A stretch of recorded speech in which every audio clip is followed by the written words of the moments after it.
ఎన్ gold మీ విశ్వసనీయ ఆత్మీయ నేస్తం. సార్ నిన్న జరిగిన జెడ్పీటీసీ బై ఎలక్షన్ నిన్న పులివెందులో జరిగిన జెడ్పీటీసీ బై ఎలక్షన్లో 2 పోలింగ్ బూత్లో మళ్ళీ రీఓటింగ్ చేయాలి అని జగన్ గారు అంటున్నారు. దాన్ని మీరు ఎలా అంటారు? దాని మీద మీరేమంటారు?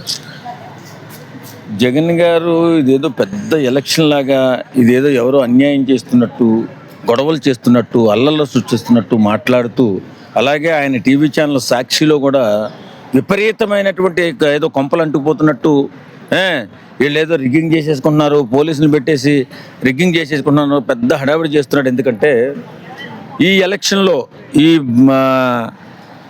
బై ఎలక్షన్లో 2 జడ్పీటీసీ స్థానాలు కూడా తెలుగుదేశం గెలుచుకోబోతుందని తెలిసిపోయిన తర్వాత ఏదో రకంగా వీళ్ళు ఇలా చేసి గెలిచారని చెప్పడం కోసం, పరువు నిలబెట్టుకోవడం కోసం చేస్తున్న ప్రయత్నమే తప్ప జగన్మోహన్ రెడ్డి గారు ఎక్కడా కూడా ఎలాంటి రిగ్గింగ్లు జరగలేదు, ఎలాంటి అపోహలకు పోవద్దు. ఎందుకంటే వాళ్ళంతా కూడా ప్రతి బూత్లో కూడా సీసీ కెమెరాలు పెట్టి పోలింగ్ జరిపిన సిచ్యువేషన్. అలాంటప్పుడు రిగ్గింగ్ జరిగింది, ఓట్లన్నీ వాళ్ళే వేసేసుకున్నారు, దొంగ ఓట్లు వేసేసుకున్నారు అని ఇలాగా ఇష్టానుసారం మాట్లాడి ఎలక్షన్ ఈసీ వారిని కూడా దూషిస్తూ ఉన్నారు వీళ్ళు.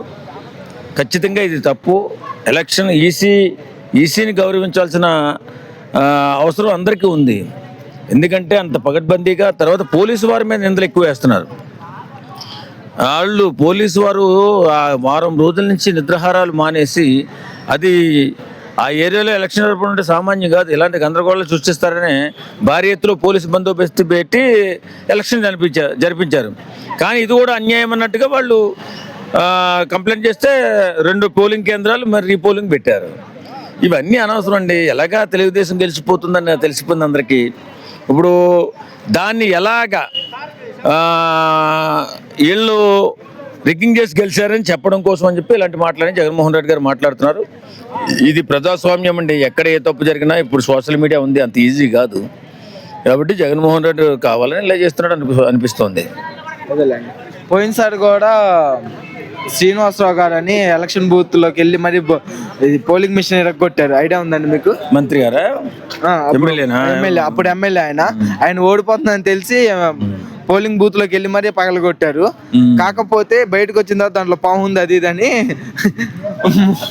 మాటలు చెప్పారు. సేమ్ అలానే ఇప్పుడు జగన్మోహన్ రెడ్డి గారు కూడా ఓడిపోతున్నారు కాబట్టి ఇలా చెప్తున్నారు అంటారు. ఇవన్నీ డ్రామాలండి. ఓడిపోయేటప్పుడు ఏం చేయాలి? వాళ్ళ మీద తోసేయాలి అంటే రిగ్గింగ్ చేసి గెలిచారని చెప్పాలి. మేము అయితే గెలిచేవాళ్ళమే, వాళ్ళు రిగ్గింగ్ చేశారు కాబట్టి వాళ్ళు గెలిచారు అనే అపవాదం వాళ్ళ మీద వేసేసి మౌనంగా ఉండడం కోసం. నిజంగా ఓడిపోయారంటే చాలా చెడ్డ పేరు వస్తుంది. భయంతో చేస్తున్నటువంటి ఈ అపవాదం తప్ప దీంట్లో ఎలాంటి నిజం లేదు, రిగ్గింగ్ లేదు, ఏం లేదు. Thank you.